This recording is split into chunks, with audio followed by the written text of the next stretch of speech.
Subscribe कीजिए हमारे free study channel को हमारी लेटेस्ट वीडियो को देखने के लिए। Hello students, welcome back to our channel. आज का जो हमारी क्लास है उसके अंदर हम एक टेस्ट पेपर करेंगे। वो आपके लिए हर एग्ज़ाम के लिए जो इंग्लिश का जो भी आप दे रहे हो उसके लिए हेल्पफुल रहने वाला है। इसके अंदर हमने जो सबसे पहले है वन वर्ड सब्स्टिट्यूट, जिसमें हम बहुत ज़्यादा उलझ जाते हैं, उन क्वेश्चंस को लिए हैं।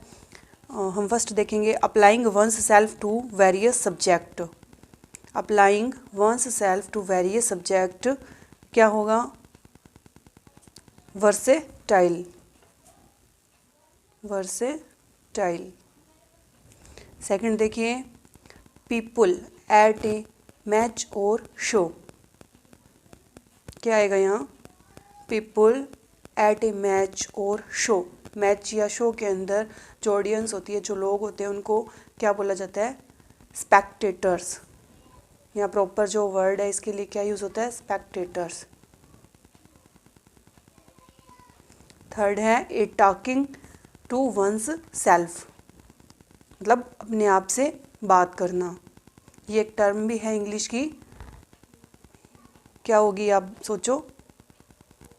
ये होगी सोलिलोकी। सोलिलोकी के अंदर क्या होता है कि अपने आप से जो है करैक्टर जो है वो बात करता है। ये इंग्लिश के अंदर टर्म भी यूज़ की जाती है पोएम्स वगैरह के अंदर। नेक्स्ट है द मनी और other consideration paid for securing the release of A captive, यानी बंदी अगर किसी को बना लिया जाता है उसके बाद में जो पैसे मांगे जाते हैं, एक तरीके से जो फिरौती की रकम होती है, उसे क्या बोला जाता है? आप देखिए, सोचिए। बंदी बनाए गए व्यक्ति को छुड़ाने के लिए जो फिरौती मांगी जाती है उसे क्या बोलते हैं? उसे बोलते हैं रैंसम। रैंसम यानी फिरौती। नेक्स्ट देखिए ए रेमेडी फॉर ऑल इल्स, एक ऐसा उपचार जो कि सभी बीमारियों के लिए है, उसे क्या बोलते हैं? जिसको हम हिंदी में कहते हैं रामबाण। उसे क्या बोलेंगे इंग्लिश में? एक वर्ड अगर यूज़ करना हो तो सोचिए आप। इसको बोलते हैं पैनेसिया। पैनेसिया। पैनेशिया माने रामबाण। नेक्स्ट है one that is all powerful used generally for God. ये जो टर्म है ये भगवान के लिए यूज़ होती है कि वो जो सबसे ज़्यादा शक्तिशाली है उसे क्या बोला जाता है? ये जो है ज़्यादातर लिटरेचर में यूज़ होता है ये वर्ड जो है, और गॉड के लिए यूज़ होता है पोएम्स वगैरह में। ये होता है ओमनी पोटेंट, यानी सर्वशक्तिमान। Omni potent. नेक्स्ट हम देखेंगे an state inherited from ancestors, हमारे पूर्वजों से जो हमें प्राप्त होती है जो जगह वगैरह, भूमि वगैरह, उसे क्या बोला जाता है? आप सोचिए। विरासत, जिसको हम हिंदी में बोलते हैं पैट्रीमनी, इंग्लिश में बोलते हैं उसको पैट्रीमनी। उसके बाद नेक्स्ट देखिए one who can read and right, जो कि देख सकता है, पढ़ सकता है और लिख भी सकता है। One who can read and right, पढ़ सकता है और लिख सकता है, उसे क्या बोला जाता है? लिटरेट।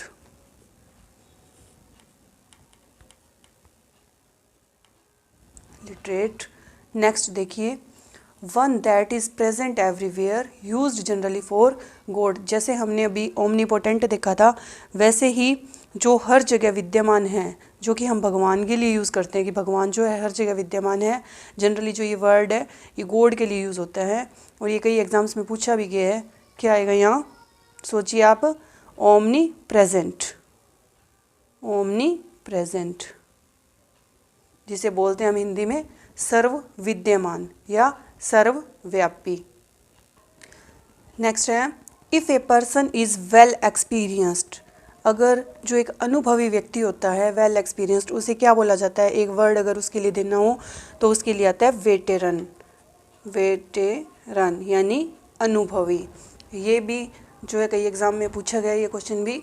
उसके बाद में नेक्स्ट देखिए ब्रिटल। ब्रिटल का कुछ सिनोनिम्स दिए हुए हैं, हमें इसमें जो राइट है वो देखना है। Synonyms brittle. ब्रिटल का क्या होगा? फ्रेजाइल या बेनेवोलेंस। आप सोचिए। सबसे पहले तो हमें ब्रिटल का जो है अर्थ पता होना चाहिए, मीन पता होना चाहिए इसका। ब्रिटल मीन क्या होता है? नाजुक। और इधर नाजुक मीन किसका है? फ्रेजाइल। फ्रेजाइल यानी नाजुक। उसके बाद में देखिए सेकंड है अवेकवर्ड। अवेकवर्ड का क्या होगा सिनोनिम? सेम जो मीन निकल रहा हो, क्लमजी होगा या स्कॉर्न होगा, आप सोचिए। अवेकवर्ड का पहले तो मीन क्या होता है? अवेकवर्ड का मीन होता है अजीबोगरीब यानी अजीब। तो इधर इसका मीन क्या निकलेगा? क्लमजी। क्लमजी माने भी क्या होता है? अजीब। और उसके बाद नेक्स्ट है हैम्पर। हैम्पर किसको बोलते हैं? हैम्पर बोलते हैं बाधा को। अब इधर इनका मीन देखेंगे अफेक्टेशन या प्रिवेंट, तो क्या आएगा? सेम मीन किसका निकल रहा है? प्रिवेंट। प्रिवेंट यानी रोकना यानी बाधा। उसके बाद में नेक्स्ट हम कुछ एंटोनिम्स लिए हमने। आप एंटोनिम्स देखिए, ये हमें ऐसे याद नहीं होते, लेकिन रेगुलर जो प्रैक्टिस होती है आंखों के आगे से निकलते हैं, तो इनमें से जो है हमें शब्द याद रह जाते हैं। तो एंटोनिम देखेंगे अपोजिट्स जिनको बोलते हो एपिटोम। एपिटोम का क्या होगा? पहले तो एपिटोम का हमें पता होना चाहिए कि एपिटोम माने क्या होता है। एपिटोम होता है प्रतीक। एपिटोम माने प्रतीक होता है। तो इसका अपोजिट क्या हम लेंगे? विस्तार। प्रतीक तो यानी एक सिंगल चीज़, तो इसका विस्तार। विस्तार का क्या मतलब होता है? एक्सपेंशन। एक्सपेंशन यानी विस्तार। उसके बाद में देखिए नोविस। नोविस का ये आप आसानी से पता कर सकते हो कि नोविस का एंटोनिम क्या होगा? ऑकल्ट होगा या वेटेरन होगा? आप सोचिए थोड़ा सा, ऑकल्ट होगा या वेटेरन? नोविस का मतलब होता है नौसिखिया। तो इधर क्या आ जाएगा? हमने ये ऊपर भी अभी एक वर्ड किया था वेटेरन यानी अनुभवी, तो इसका मतलब हो गया नौसिखिया। तो इसका अपोजिट क्या हो जाएगा? वेटेरन यानी अनुभवी। नेक्स्ट देखिए एक्सटेसी। एक्सटेसी का क्या होगा एंटोनिम? डेनाउंस होगा या डेस्पेयर होगा? आप सोचिए। एक्सटेसी का मतलब होता है उत्साह से, खुशी से। और इधर इसका उल्टा क्या हो जाएगा? डेस्पेयर। डेस्पेयर यानी निराशा। इसके बाद में हमने कुछ जो है टेंस के क्वेश्चन लिए हैं, करेक्ट फॉर्म ऑफ वर्ब्स के, जिनमें हम बहुत कंफ्यूज रहते हैं, लेकिन रेगुलर जो हमारी अगर प्रैक्टिस होगी तो हम इनमें कंफ्यूज नहीं होंगे और हमारे क्वेश्चन 100% सही होंगे। अब देखिए correct form of verbs. He always his will, इसमें क्या आएगा? इसमें हमें देखिए फर्स्ट में देखते ही हमें आइडिया हो जाना चाहिए जो इसका ऑलवेज। ऑलवेज जो वर्ड दिया हुआ है उससे हमें क्या पता चल जाना चाहिए कि कौन सा टेंस है? Present simple. तो यहाँ क्या आ जाएगा? क्या आना चाहिए ऑलवेज के कारण? Present simple. तो क्या आ जाएगा? चेंजेस। नेक्स्ट देखिए the doctor dash the patient every day. अब इसका देखिए एडवर्बियल, सबसे पहले हमें उसी पे नज़र जानी चाहिए हमारी, एडवर्बियल पे। यहाँ क्या है? Every day. एवरी डे से पता चल गया हमें कि ये क्या आएगा? हमारे दिमाग में जो तुरंत क्लिक करना चाहिए कि ये प्रेजेंट सिंपल आएगा। तो प्रेजेंट सिंपल आते ही यहाँ क्या आ जाएगा? विजिट्स। नेक्स्ट देखिए they dash for the rain. Verb है वेट, तो इसमें क्या आएगा? दे फॉर द रेन। जो डैश है इसमें क्या आएगा? फिलिंग द ब्लैंक्स में करेक्ट फॉर्म क्या आ जाएगी? वेट। तो ये जो सेंटेंस है हम देखें जनरल एक्शन को बता रहा है, तो यहाँ क्या आ जाएगा? Simple present. तो यहाँ आ जाएगा वेट्स। नेक्स्ट देखिए she dash exercises on tenses now do. तो इसमें हमें क्या वर्ब भरेंगे? आप सोचिए। देखो नाउ जो एडवर्बियल है ये बता रहा है हमें कि ये प्रेजेंट कंटिन्यूस है, तो क्या आ जाएगा? She is doing exercises on tenses now. उसके बाद नेक्स्ट देखिए towns dash into cities these days change. और फिर इसमें एडवर्बियल देखो एकदम क्लिक होना चाहिए, दीज डेज। दीज डेज से क्या आ जाएगा? आप सोचिए। Are changing. Are changing present continuous आ गया। इसके बाद में नेक्स्ट देखिए you dash already dash her. क्या आएगा? आप सोचिए। यहाँ क्या है? Adverbial already. तो यहाँ क्या आना चाहिए ऑलरेडी एडवर्बियल से? Present perfect. तो क्या आ जाएगा? You have already met. Next देखिए Anu dash from Ajmer yet not return. क्या आएगा? येट एडवर्बियल से हमें पता चलना चाहिए कि प्रेजेंट परफेक्ट टेंस है, तो यहाँ क्या आ जाना चाहिए? अनु हैज़ नॉट रिटर्न है तो हैज़ नॉट रिटर्न्ड।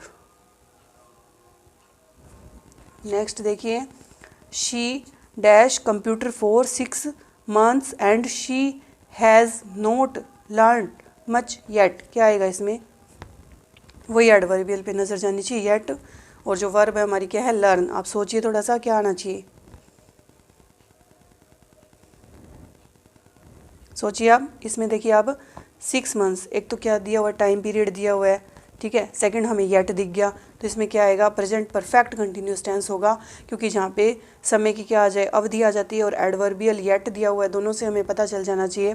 तो क्या आ जाएगा? She has been learning.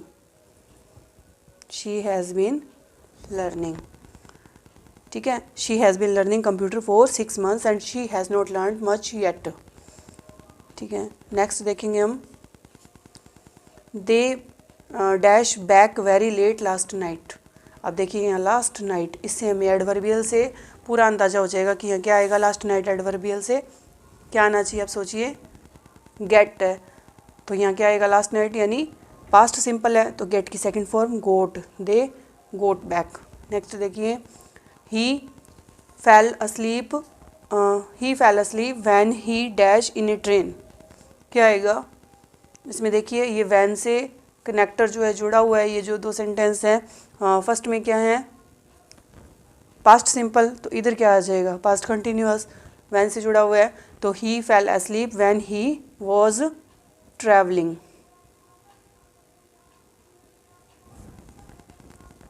Next देखिए, he dash back my amount the next week. Easy सा है तो बिल्कुल, नेक्स्ट वीक से हमें पता चलना चाहिए क्या आएगा?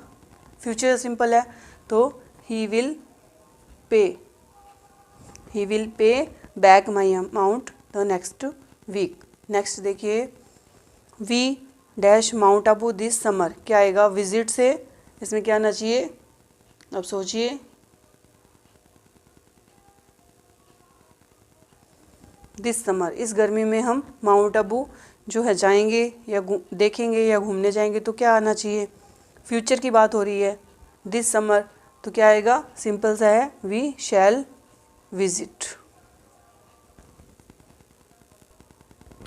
एक देखो, अब एक सेंटेंस लिया है ट्रांसलेशन के लिए, ताकि आपकी कॉम्प्रिहेंशन जो स्किल है वो डेवलप हो सके। आप देखिए थोड़ा सा, फर्स्ट सेंटेंस है, इसको कोशिश कीजिए अपनी कॉपी में करने की। ट्रांसलेट, विद्यार्थियों के असंतोष से उत्पन्न अनुशासनहीनता का कारण उनकी यह भावना है कि उनके विचारों और आकांक्षाओं की बहुधा उपेक्षा की जाती है। आप इसको इंग्लिश में ट्रांसलेट करने की कोशिश कीजिए, क्या आएगा? आप सोचिए थोड़ा सा।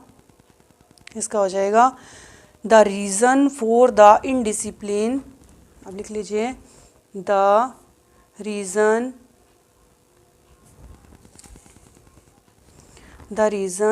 For the indiscipline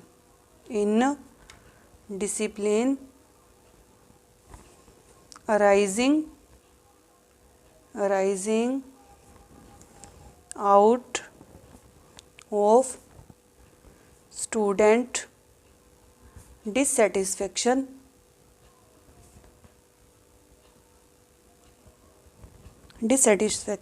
is the feeling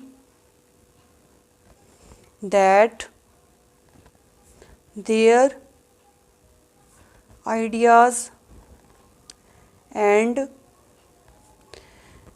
aspirations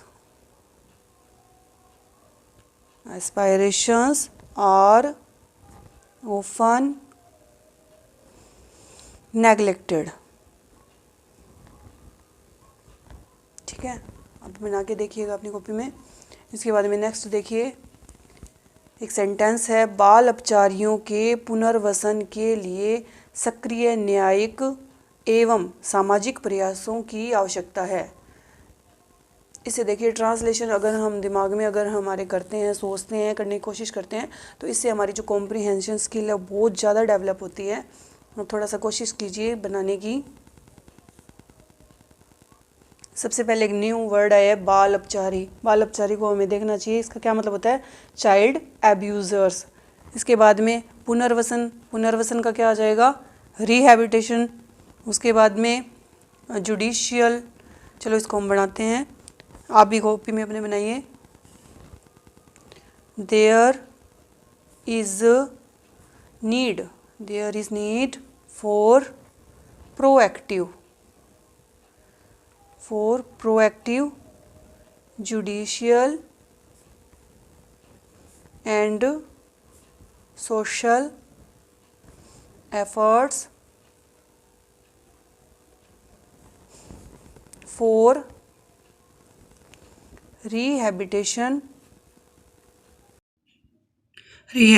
of child abusers. ये हमारे आज के कुछ क्वेश्चंस थे जो आप किसी भी एग्ज़ाम की तैयारी कर रहे हो तो आपके लिए बहुत हेल्पफुल रहने वाले हैं।